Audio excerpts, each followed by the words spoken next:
Hi, Hello, Alvaro. everybody. Hi. Thank you, Florencia, for the presentation. um, Thank you for the invitation. I'm happy to be here. For Thank you accepting very it. much. Well, you're welcome. Thank you to Beth also for linking with you, Lena. Um, Well, I'm going to read my presentation because I'm not fluently speaker. I'm so let's go. um, I hope you understand something. Well, to start with, I would like to analyze the idea of digital native. I think it is a very interesting concept that has led many thinkers, educators, and creators to adopt it without questioning it too much. I think that is mostly a fallacy. There is no such thing as a digital native, at least not in the sense that is only defined by a historical coincidence of living in a determined period of time. I believe that what we call digital native, children that amaze us due to their management of technology and new visual languages, are actually subjects in which the historical condition is expressed, but also their social class. Why does it worry me so much to question this notion of digital native?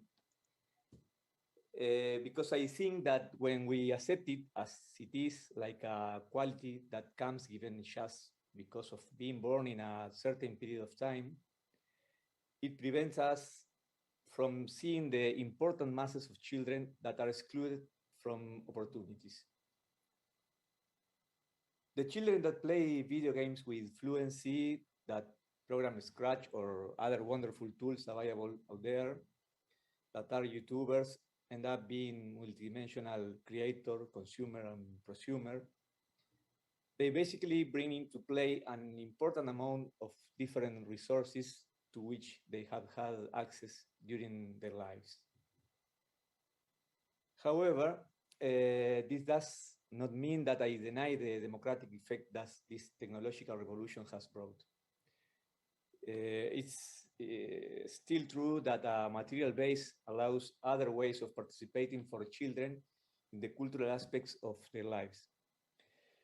They can record a video and upload it, access to a platform and learn to program or look up answers to many of their questions by themselves.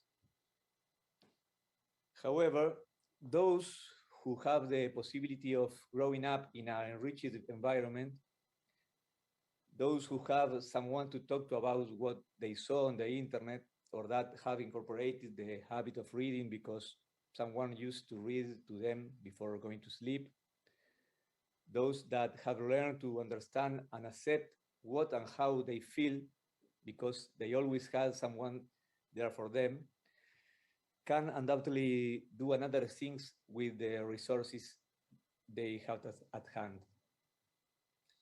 So why does this concept bother me so much if it is mostly undeniable? Because I've had the chance to work with some children aged 10 and 11 who don't know how to read fluently. I've seen people living in a coastal city but discovering the sea at 9 or 10 years old. Every time I go to work to any neighborhood far away from the center of the city, I find a diversity that goes beyond skin color, mucus, violence, lies, and tears. For all of these reasons, I believe that assuming a homogenizing category like digital native flattens the diverse and complex web of social injustice suffered by some of our children. Now, moving on to the analysis of what childhoods consume today, we have to assume that they consume more diversely and intensely than previous generations.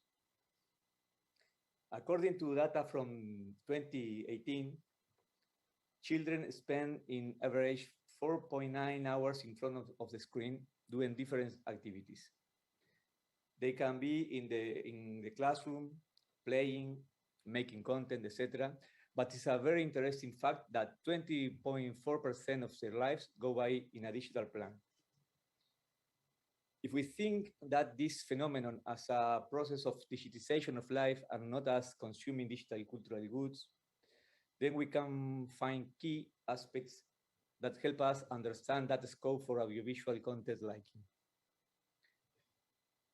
But we can use this caprice of separating digital life from its analogical counterpart to do an exercise. Let's imagine our life before the internet. We live it in a fully analogical world. We used to read every day, watch soap operas, read García Márquez, Dostoyevsky, or cualquier otro.